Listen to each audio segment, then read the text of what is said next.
Hey everybody, Brian here at Acne. I just got back from my honeymoon in which I stayed at this awesome hotel down in Miami Beach. Housekeeping. And I was thinking about how it had been over 2 months since I was able to actually mentally check out. I mean, you know how life is. It pulls you this way, it pulls you that way, and next thing you know, you're getting pulled in 1,000 different directions. So I wanted to make a video today on stress and acne. How does it feel like when you're stressed out? How does it feel like when you break out on top of being stressed out?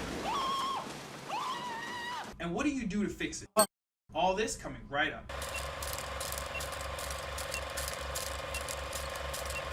Stress. So first off, stress is the body's way of just responding to any kind of demand. I mean, have you ever heard of fight or flight? This is ultimately, well, I guess it's both of them if you think about it. And when you're stressed out, no matter which way you turn, you feel like you're getting hit with something. On top of that, usually when you stress out, you break out. Because whenever you're stressed out, your body is constantly producing all this cortisol, and it's been found that higher levels of cortisol, which is the hormone that's produced when you're stressed out consistently, are typically associated with higher levels of acne breakouts. Now, what are some of the causes of stress? Well, I mean, I could go on and on naming them. You have work, school, midterms, finals, relationship problems, family problems. Look what you did, you little jerk. Being stuck in traffic for too long, dealing with solo checkout ladies at the supermarket,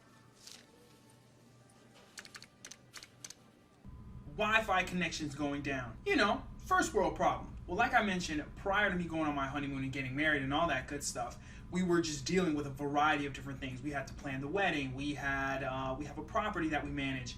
We were dealing with a tenant. We were dealing with family. We were dealing with this new job. We were dealing with so many things. It was just driving us crazy. On top of that, typically when you're dealing with a lot of stuff on your plate, you're not able to sleep really well. And insomnia also causes rises in levels in cortisol, which also are associated with higher levels of acne breakouts.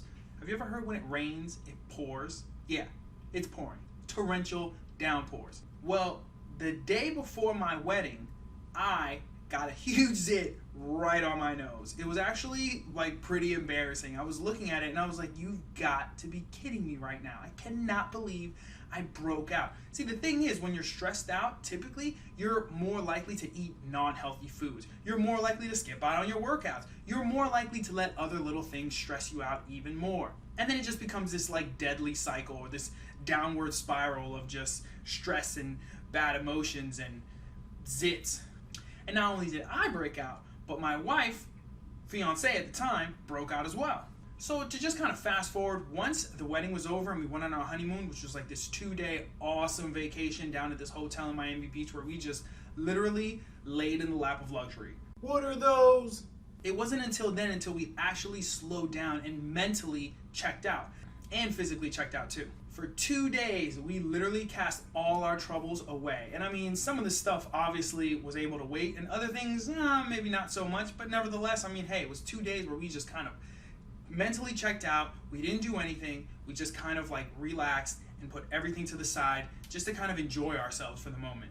But the feeling that I felt in my fiance at the time when we broke out during all this like chaos and just cluster F of stress was just even more monumental, because it was like, you've got to be kidding me right now. We're going to be taking pictures in a couple of days. The whole family's going to be around, and you're telling me now I'm having skin problems? Like, you got to be kidding me. I mean, it's enough to even drive you even crazier.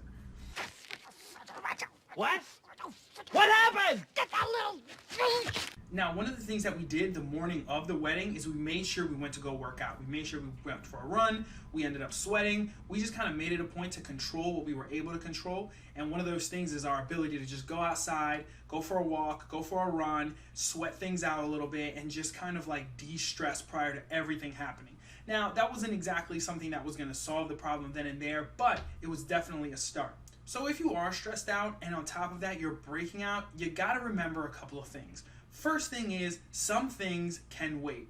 I know it seems a lot of times like something cannot wait and you have to do it right then and there, and I can assure you many things in our lives can wait. Now, there are certain things that cannot wait. If you have a final, you have a midterm, you got a deadline for work, you got to do what you got to do, and that's understandable. But during that time, you also need to remember that you can take control of your life. control the things that you can control. Or in other words, control your controllables. So go for a run, go for a walk, do some stretching, eat something healthy. Don't allow yourself to eat bad food just because you're stressed out and you're trying to get everything done as soon as possible.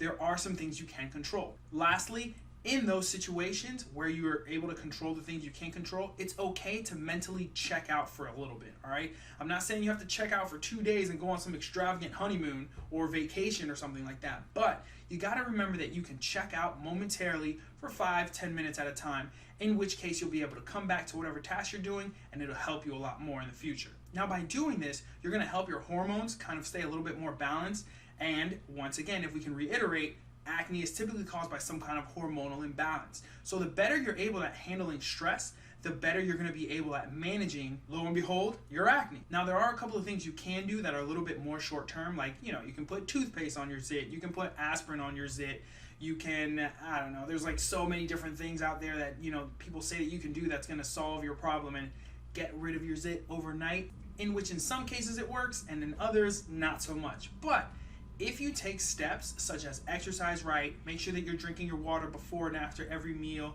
keeping away from sugars, if you're doing things properly, you know that you're working your way towards clearing up your skin, towards managing your breakout, which is ultimately going to give you some peace of mind, knowing that you're taking these steps to clearing your skin. So they're small wins, very, very small wins. And a win is literally like, I drank a full glass of water after my meal. Win. I ate spinach before my meal. Win. I went for a run and sweat for 15 minutes. Win. And all these little wins start to pile up. Next thing you know, your skin clears up. Voila. Now, what I ultimately did was I made sure that I sweat. I made sure that I drank a lot of water. When we were eating that evening, I didn't eat so much. I just kind of was picking at things, and I made sure that I moisturized my face, my nose particularly. Although it doesn't really need a lot of moisturization because it's in that T section, and your nose gets super oily. On top of that, mine's freaking huge. So there you have it. Make sure that you're taking steps in order to control and manage your stress, which is ultimately going to help you control and manage your acne. Anyways, guys, this is Brian at Acne Be Gone. Be sure to subscribe to my channel here on YouTube. Also, check out my Facebook page, Acne Be Gone, and be sure to hit the like button. Merry Christmas, you filthy animal. I'll talk to you guys soon. And a Happy New Year. Later.